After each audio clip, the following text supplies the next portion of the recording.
fired. You should be fired. You should never let Jamar Chase exploit your secondary. Pause. Now, right. But if he catch a lot of 7, 8 passes underneath, you can't stop that. But you're not going to let him get behind the defense. So when you playing, tell me what are you going to do when you playing the Detroit Lions? You can try to shut down Amon-Ra, but then you got to deal with the running backs. You got to deal You got to deal with Porta Potty, and you got to deal with potentially sleeper pick in JMO this year. Come on. Now you got to deal with Jahmyr Gibbs, David Montgomery. You can't just stop Amon-Ra. They don't need Amon-Ra. You first of all, when you play the Detroit Lions, you have to stop the run game. But these other teams, you don't got to stop the run game. That's right. And you know what? So I wouldn't. St. Brown will get shut down a game or 2 or 3. Right. But it's not going to be a thing you can do every single week because they'll exploit the defense every single week. And that's what you saw happen last year. Boom, this guy went off. Boom, Sam Laporta went off. Boom, Gibbs. Boom, Montgomery. You can't shut that offense down.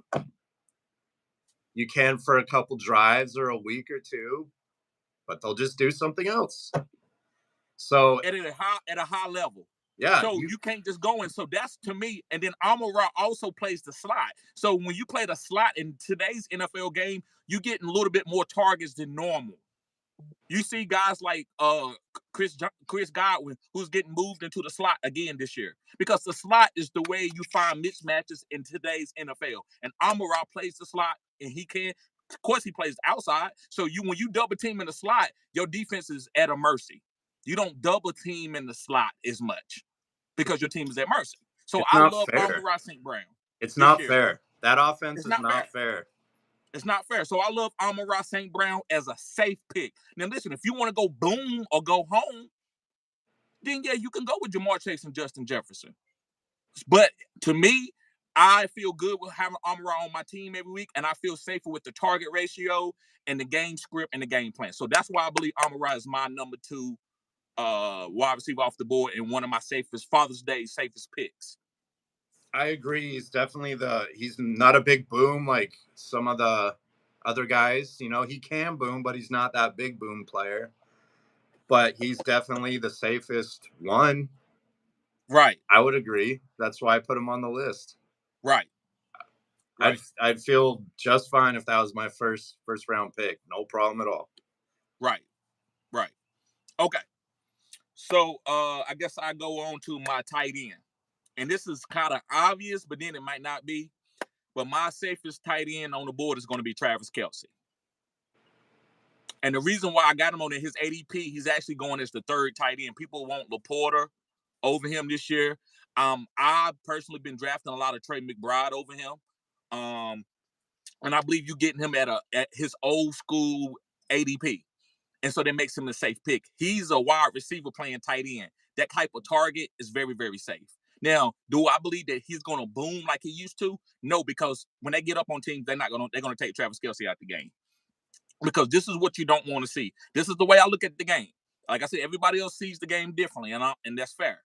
Guys, make sure you hit the like button, subscribe to the channel. This is cutting edge content. But everybody looks at the game differently. But this is what I see. If they get up on a team and they up by 12, 13 points and they going into the late 3rd quarter and Travis Kelce catch a ball for about 15 yards and somebody fall on his ankle, that's Andy Reid's fault. Yep. Now, if he gets hurt in the game and they trying to win it, that's football. But if y'all up by 10 points, 14 points, and you got Travis Kelce out there at 36 years old, that's your fault. And I don't believe he's going to be out there to go and step on your neck like he's been doing in the past. So I don't believe he's going to be really good in the 4th quadrant, because usually Kansas City has done this the past couple of years. They've been so good that in the 4th quadrant, they start taking their players out early. And you wonder, like, why Tyreek Hill back in the day? Why Tyreek Hill didn't give me this? And why Travis Kelce come out the game? Because they already got the division and they trying to win a Super Bowl.